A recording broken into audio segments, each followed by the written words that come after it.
작가님, 안녕하세요. 만나 뵙게 돼서 반갑습니다. 안녕하세요. 김대인이라고 합니다.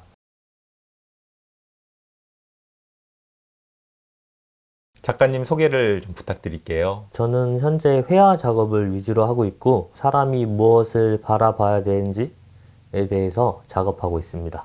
작가님 작품을 보니까요, 정말 개성이 정말 강하다는 생각이 들어요. 어떻게 보면 좀 기이하기도 할 수도 있고, 좀 공포스럽다고 할 수도 있고, 그 다양한 그런 느낌이 전해오고요. 또 어찌 보면 또 낙서와 같은 느낌이 들기도 하는데요. 이런 작가님 작품의 소재나 배경이 어떤 것일까요? 저는 예술이 갖고 있는 가장 큰 것 중에 하나가 감정을 담아낼 수 있다. 약간 그런 요소라고 생각을 해요. 그래서 너무 무거운 주제일 수 있는 것을 좀 유쾌하게 감정적으로 표현하기 위해서 이제 그런 작업을 많이 하게 됐습니다. 작가님 그림을 보니까 눈이 크고 또 입이 크게 벌어져 있고 또 치아가 또 강조돼 보이기도 하고 다양한 강조되는 모습이 보이는 것 같아요. 색채와 선이 굉장히 대담하고 강렬하다는 느낌을 받는데요.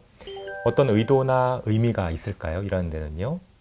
제가 맨 처음에 이빨을 뾰족뾰족하게 그리게 됐던 것은 사실은 감정적인 묘사를 이유로 했던 것은 아니고 저의 얼굴을 단순하게 보자라고 생각을 했을 때 제가 이렇게 덧니가 4개인가 있거든요. 그래서 그냥 생각 없이 처음에 이빨을 뾰족뾰족한 느낌으로 그렸어요.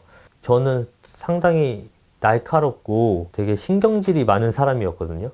근데 그것이 비주얼과 너무나도 겹쳐 보이고 닮아 보이는 거예요.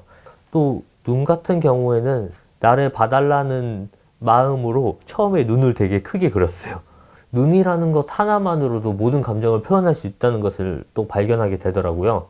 그런 포인트에서 눈이 점점 커지지 않았나. 그런 나의 드러내는 것을 좋아하다 보니까 그것이 좀 더 자기 주장적으로 나타내는 경향이 있는 것 같습니다. 그럼 그런 목적에 부합하기 위해서 그림 전체에서 좀 집중하거나 강조해서 그리는 부분이 있을까요?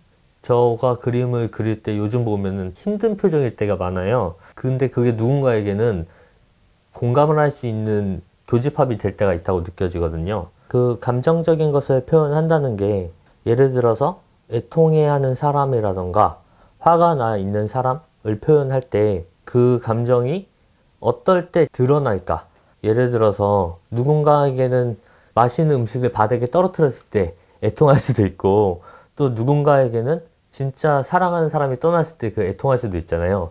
근데 그 애통하다는 감정이 근본적으로 어디서 시작하지? 약간 이런 질문을 많이 하게 되고 어떻게 보면 그 감정이라는 것을 소재로서 이제 메시지를 전달하려고 노력하는 것 같아요. 작가님 말씀을 들어보니까 동일한 상황도 관점이나 감정이 사람마다 차이가 날 수 있다고 말씀하시는 것 같아요. 그렇게 다양한 생각을 할 수 있다는 것은 분명 작가님의 어떤 이런 교육 과정이나 성장 과정에 있어서 조금 다른 분들, 다른 작가들과는 다른 과정을 밟아오지 않으셨을까 하는 생각이 드는데요. 저는 일단 고등학교를 졸업하고 내가 무엇을 하면서 살아갈까? 어떻게 보면은 저희 어머니와 아버지는 두 분 다 예술을 하시는 분이었고 저희 아버지가 생활하시는 것을 봤을 때는 이제 무언가를 표현하려고 노력하시고 이제 서예를 하시다 보니까 그런 것을 담아내는 그런 것들을 많이 보게 되었고 어머니는 공예를 하셨어요. 그러니까 조각보라던가 그런 공예 작품을 하시는 걸 보면서 제가 느꼈던 것은 그랬던 것 같아요. 나를 표현할 수 있는 도구를 찾는 것이 중요하다. 그렇기 때문에 제가 했던 것이 처음에는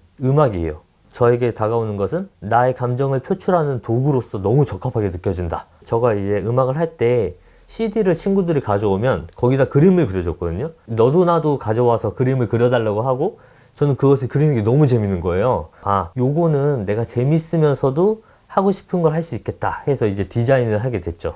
근본적으로 들어가다 보면은 디자인 회사에 취업을 하게 되고 그곳에서 또 일을 하다 보니까 사실 그냥 회사 생활하는 게 나를 표현하는 것이랑은 너무 멀리 떨어져 있다고 느껴질 때가 있더라고요. 그런데 이제 저한테 찾았던 것이 낙서였어요.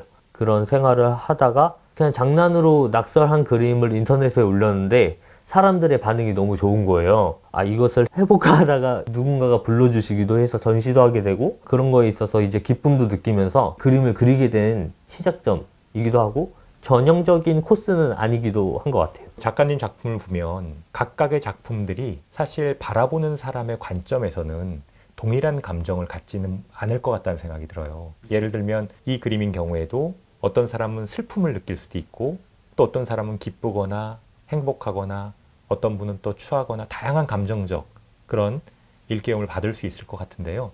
실제로 작가님이 전달하고자 하는 의도와 감상자가 느껴지는 그 감정 사이에 어떤 연결고리나 어떤 의도가 있는 것이 아닌가 하는 질문을 하게 됩니다. 누구한테는 제가 그린 그림이 되게 공격적이라고 느낄 수도 있고 되게 거칠게 느낄 수도 있어요. 사실 보여지는 것은 그렇지만 그것이 이야기하고 있는 것은 그렇지 않거든요. 노파를 되게 인상을 세게 그리고 되게 힘들게 그리면 저 할머니 성격 진짜 안 좋아 보인다 이렇게 생각할 수 있지만 알고 보니까 그 작가의 어머니의 마지막 모습을 그렸다 라는 이야기가 들어갔을 땐 왠지 따뜻해 보이거든요. 그것처럼 이 작가가 지금 무슨 이야기를 하고 있는지에 대해서 메시지 중심적으로 한번 봐주셨으면 좋겠다. 그럼 작가님 앞으로의 계획은 어떤 것이 있을까요? 그림 그리고 표현하는 것은 당연히 저에게 평생도록 함께 해야 되는 숙제이고 중요한 일이지만 저를 더 채우고 그것이 채워져서 오히려 이제 넘쳐 흘러서 흘러갈 수 있게 하고 싶은 마음이에요. 오늘 이 소중한 시간 내주시고요. 또 개성 넘치는 이 그림들에 대해서 상세하게 설명해 주셔서 감사드립니다. 고맙습니다. 감사합니다.